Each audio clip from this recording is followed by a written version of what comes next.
Olá, pessoal, sejam todos bem-vindos ao nosso curso de Estatística para Todos. Esta é a 16ª semana desse curso e agora, então, a gente vai encerrar esse curso com essa semana falando de teste de hipóteses em relação à média aritmética, em relação à proporção e vai mencionar, vai dizer o que vem a ser esse misterioso valor P, tá? Então, com isso, a gente vai finalizar essa questão do teste de hipóteses e vai indicar qual é a interpretação, o que significa valor P, tá? Então, essa primeira aula, pessoal, a gente vai fazer essa relação entre o teste de hipótese e valor P e depois nas aulas subsequentes a gente vai tornar isso mais palpável, tá? Então, vamos ao conceito. Primeiro, o conceito de teste de hipóteses é o seguinte: você tem um procedimento, o teste de hipótese é um procedimento que permite a comparação de médias aritméticas de duas amostras diferentes, tá?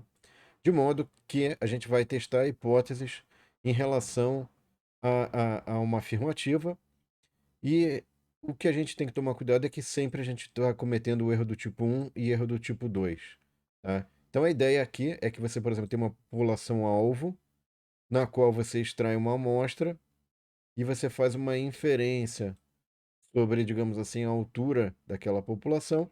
Depois você tem uma segunda pesquisa que você pode fazer, você extrai ali uma segunda amostra e tem uma segunda inferência acerca do valor ali da altura média, tá? Então, o que você sempre vai ter num teste de hipótese são como o próprio nome já diz, são a hipótese nula e a hipótese alternativa, tá? Então, a hipótese nula, ela está relacionada a fazer uma afirmação em relação a um determinado parâmetro da população, por exemplo, média ou proporção, que a gente tem estudado até aqui, tá? E essa média ou essa proporção é presumida como verdadeira até que seja declarado falsa, né? Então a gente fala que é igual, ou maior igual, ou menor igual. Já a hipótese alternativa, pessoal, é sempre em relação também a esse parâmetro, só que a hipótese alternativa só vai ser verdadeira se a hipótese nula for considerada falsa. E nesse caso, é sempre falando o seguinte: não, na verdade, esse valor, essa média ou essa proporção é menor, é maior ou é diferente, tá?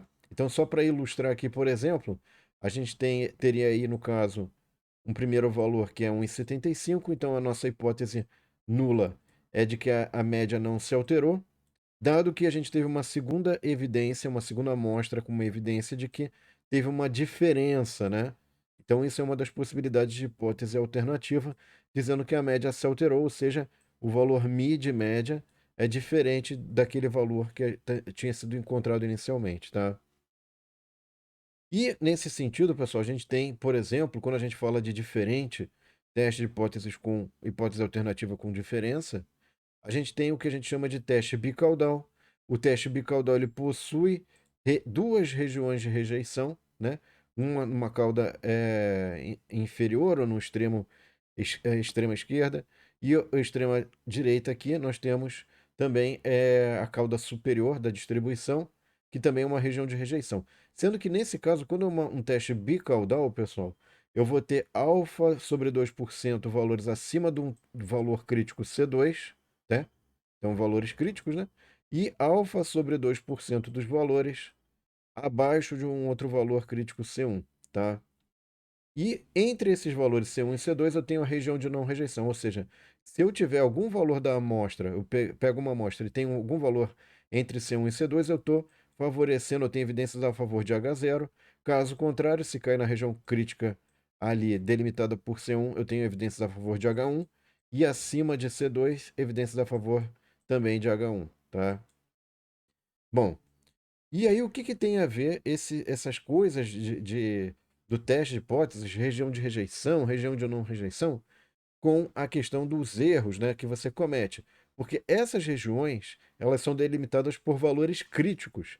E esses valores críticos dependem aí do alfa que você pode fornecer, tá? Então, dependendo do valor de alfa, você move esses valores críticos. E o que vem a ser o alfa? O alfa está relacionado com uma coisa chamada erro do tipo 1, tá?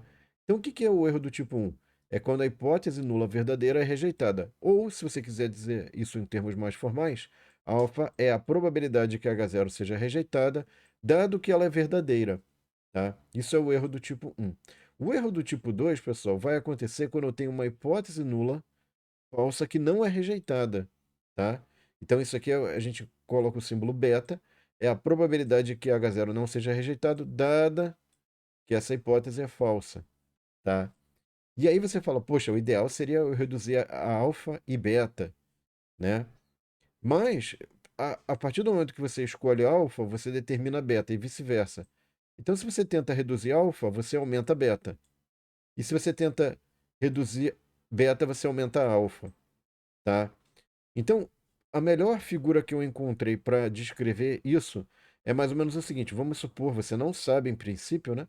Mas vamos supor que a sua distribuição segue H0, ou seja, o seu produto é perfeito, tá? Só que tem uma parcela dos produtos que tem uma certa medida, um certo valor, que eles estão muito próximos, devido à variabilidade, eles estão muito próximos daquilo que seria a distribuição para um produto que tem defeito, né? Então, você tem uma parcela aqui de produtos que você vai rejeitar, embora você tenha um indicativo ali de que sejam perfeitos, mas a evidência está muito a favor, muito de que sejam produtos com defeito, embora possam ser produtos perfeitos, você acaba rejeitando. Esse é o erro do tipo 1 ou alfa, tá? Agora, o que acontece? Repara que isso aqui não é bom, ó, não é adequado, mas veja que conforme você vai avançando, se o seu produto, na verdade, é um produto com defeito e ele segue uma distribuição H1, que é a hipótese de que tem defeito, por exemplo, você vai ter uma parcela de produtos que, embora sejam defeituosos, naquele indicador que você pegou, eles seguem uma distribuição que poderia ser aceito como produto ok, mas não é ok, tá? Então, isso aqui é quando você tem um produto defeituoso que vai ser aceito. É o erro do tipo 2, é o erro beta. E vocês veem que se eu aumento o alfa, né? Ou seja, eu reduzo o beta, eu aumento o alfa. Ou se eu aumento o beta, eu reduzo o alfa. Não tem muito jeito aqui, tá? Eles estão relacionados, tá, pessoal? Então, o que é importante aqui, pessoal, é a gente perceber que existe uma relação entre a região de rejeição e o valor alfa, tá? No teste de hipótese é importante observar que existe essa relação com os valores críticos, como eu já havia mencionado antes, e que eles vão definir a região de rejeição e também os erros, né? Como a gente está vendo ali, erro do tipo 1 e 2, tá? E essa região de rejeição está associada ao nível de significância. Então, quando você fixa o nível de significância, você fixou os valores críticos e você está determinando a região de rejeição, tá? E aí o mais importante é que se alfa for reduzida, a região de rejeição também será reduzida, tá? Mas aí vem aquela questão, qual que deve ser o nível de significância para o qual a amostra é aceita? Então, eu vou ilustrar isso de uma forma melhor, tá? Que é o seguinte, você fala assim, ó, eu ponho o nível de significância alfa igual a 1% ou 5%. Quando que a amostra é aceita ou quando que a amostra é rejeitada, tá? Eu vou ilustrar rapidinho aqui, com um exemplo numérico, para tornar isso mais palpável. Então, esse aqui é o exemplo que a gente já tinha falado em aulas anteriores, só que aqui ele tem uma questão interessante, tá? Que é a média do tempo de atendimento numa empresa em 2018 foi de 12,44 minutos. A gerência deseja saber se a média aritmética atual é diferente de 12,44 minutos. Uma amostra com 150 valores teve média aritmética de 12,98 minutos e desvio padrão de 2,65 minutos. Usando alfa igual a 5%, pode-se concluir que atualmente o tempo é diferente? Então vamos construir isso, ó. A gente, das semanas anteriores, pessoal, o que a gente faria aqui? A gente colocaria os testes de hipótese, né? H0 igual a Mi igual a 12,44, H1 Mi diferente de 12,44, o N é 150, a média amostral é 12,98 e o S, desvio padrão, a amostral é 2,65. A gente faz o desvio padrão amostral ajustado, é, divide por raiz de n, então dá 0,2164. Depois que a gente pegar, por exemplo, esse valor e colocar para calcular o z observado, a gente vai ter então aqui a média, amostral menos a média, que tinha sido dado inicialmente, que a gente supõe que a população tem ainda, e divide pelo desvio padrão ajustado. Isso vai dar 2,50. Isso aqui é o Z observado da amostra. Esse valor, pessoal, ele está caindo numa região de rejeição.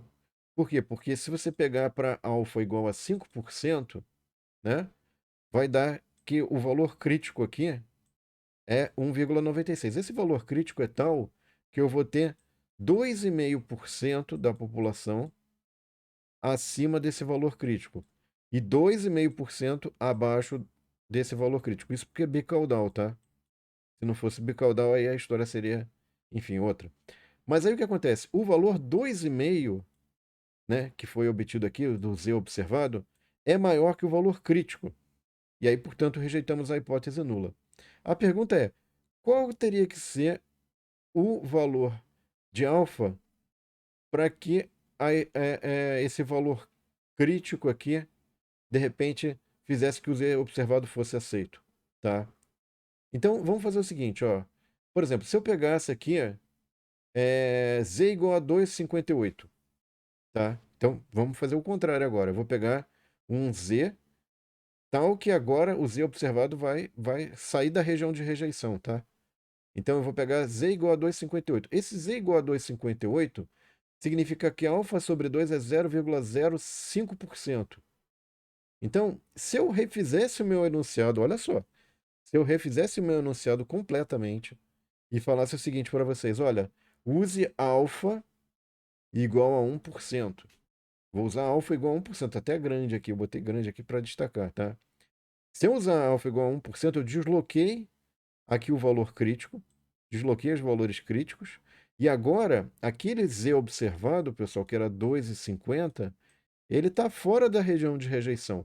Então, como o valor 2,50 é menor que o crítico, que é 2,58 agora, né? Para alfa igual a 1%, não rejeitamos a hipótese nula. Então, você está vendo que quando eu pego o alfa e vario ele, eu posso ter a rejeição ou não da hipótese nula, porque eu estou trocando, estou variando ali os valores críticos, né? Estou trocando o valor ali crítico. Então veja, olha só, vamos fazer um resumo dessa situação, tá? Eu tenho para alfa igual a 5%, o valor observado caiu em 2,50, caiu dentro da região de rejeição, por quê? Porque eu tinha Z igual a 1,96. O valor crítico era 1,96. Para alfa igual a 1%, pessoal, eu tenho aqui Z igual a 2,50, né? É, e 2,58, desculpa, Z igual a 2,58. E o Z observado é 2,50. Então ele está fora da região de rejeição, fora, abaixo do valor crítico. Não rejeito H0. Aqui eu rejeito, não rejeito. Rejeito, não rejeito. E aí vem a pergunta: usando um alfa, não sei qual é esse alfa, é, pode-se concluir que o tempo atualmente é diferente? Então a gente gostaria de saber, por exemplo, para esse Z observado, qual é o alfa que eu rejeito, passo a rejeitar a hipótese nula, né? Enfim. Então, a ideia aqui do valor P é o seguinte: vamos pensar assim, ó, qual é o menor nível de significância, qual é o alfa, no qual a hipótese nula é rejeitada. Então, por exemplo, aqui, ó, eu sei que se eu botar alfa igual a 5%, eu rejeito. Se eu botar 1%, eu aceito. E aí, qual seria o valor alfa a partir do qual eu começo a rejeitar essa hipótese nula, né? 5 já tá muito baixo, né? Teria que ser algo entre 5 e 1%, ok? Vamos pensar então qual que deve ser esse valor, ó.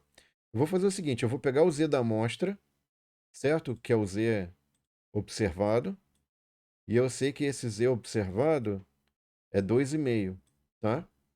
Aí, para esse 2,5, eu vou ver qual que é o percentual, alfa sobre 2, percentual de valores da população que eu vou ter. Para 2,5, tá? E vou achar, então, que o valor P é esse alfa. Ok? É isso. Então, eu vou fazer o seguinte, eu vou lá na tabela da normal, venho aqui e falo assim, ó, vou fixar o Z igual a 2,50, tá? E aí, isso aqui, o alfa sobre 2 vai ser meio. Por que que vai ser isso aqui, né? Vamos fazer aqui o desenho, ó. Vamos fazer um desenho para ficar claro. Eu tenho Z, certo? Aí eu venho aqui, ó, opa, ficou bagunçado, mas tudo bem. Então aqui, ó, acima de zero eu tenho metade da população, tá? E aqui é o meu valor crítico que eu quero encontrar, tá? Eu sei que esse valor crítico, de zero até esse valor crítico, eu quero que seja 0,4938. 38. Por quê? Porque eu botei z igual a 2,50. Eu cheguei e falei, eu quero z igual a 2,50. Eu falei aqui, ó, z observado 2,50. Quanto é que vai dar de alfa para esse z? Tá?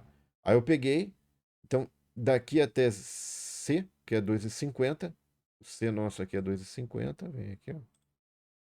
C igual a 2,50. Tá?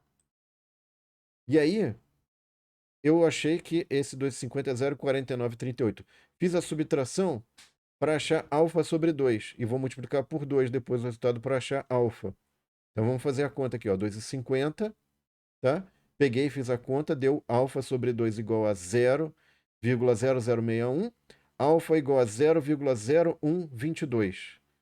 Então, a partir do momento que eu tiver um alfa maior que 0,0122, e aí você pode botar em percentual isso aqui, que viraria 1,22%. A partir do momento que a alfa for maior que isso, eu começo a rejeitar a hipótese nula. Então, o nosso p-valor, ou valor p, se você preferir assim, é 0,122. Tá? É isto, o p-valor. Tá? É o menor nível de significância no qual a hipótese nula é rejeitada. Então, esse é o menor nível. Se você for aumentando, vai rejeitando, vai rejeitando. Abaixo disso, ela passa a ser aceita. Tá? Você não pode rejeitar a hipótese nula, aliás, tá? Você nunca aceita a hipótese nula, você não pode rejeitar a hipótese nula. Muito bem, então vamos fazer o seguinte, pessoal. Se eu colocasse agora aqui, ó, esse exemplo aqui com refazer o nosso exemplo que a gente está utilizando como referência e colocasse 12,98 e refizesse as contas usando alfa igual a 1%, por exemplo, tá? Eu vou obter aqui, por exemplo, que o meu z observado para esse novo valor é 2,50, né? Tá aqui, ó, caiu aqui. Para esse nível de alfa aqui eu tenho 2,58, então ele está fora da região de rejeição, tá? E a gente já sabia que a gente não podia rejeitar essa hipótese em função desse z observado estar fora da região de rejeição. Mas como é que eu posso enxergar esse exemplo que a gente estava fazendo olhando a questão do p-valor? Eu posso vir aqui, ó, peguei esse valor de 2,50, encontrei qual é o alfa correspondente para esse z observado, e esse alfa aqui é 0,122, é o p-valor. E aí eu posso fazer uma argumentação com base no p-valor agora. Se eu encontro o p-valor, vamos supor que eu fiz a conta e encontrei o p-valor, eu posso argumentar o seguinte: olha, o p-valor é 1,22%, tá? Como o nosso nível de significância exigido aqui, o nosso alfa, é 1%, então eu posso falar o seguinte: o p-valor é maior que o alfa, que é 1%, então não rejeitamos H0. E aí vem aquela regrinha, todo mundo fica decorando regrinha, mas é daí que vem a regrinha. Fala assim, ó, se seu p-valor for maior que o nível de significância alfa, não podemos rejeitar H0. Caso contrário, rejeitamos H0. Ah, é daí que vem a regrinha que todo mundo decora, né? Por quê? Porque decora? Porque dá trabalho ficar refazendo essas deduções, esse raciocínio todo, né?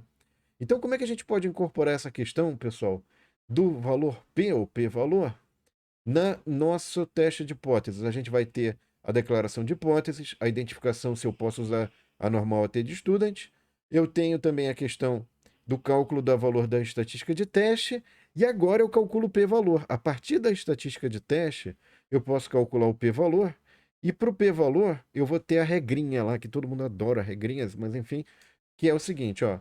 Para o valor P calculado no item 3, a gente verifica quais são os valores de nível de significância alfa para os quais deve-se aceitar H0 ou não podemos rejeitar H0, ou rejeitamos H0 de acordo com a seguinte regra. Se o valor P é menor que alfa, ou valor P é maior que alfa, rejeitamos H0, tá? Agora, se o valor P é maior ou igual que alfa, ou alfa é menor ou igual que valor P, então não rejeitamos H0, tá? E com isso, então, pessoal, terminamos essa nossa aula. Espero que vocês tenham gostado. Não esqueçam de curtir, compartilhar e comentar o nosso conteúdo. E próxima aula nós vamos aplicar essa questão do valor P junto com o teste de hipóteses num exemplo bicaudal, tá bom? Espero vocês lá então, pessoal. Um abraço, até mais. Tchau.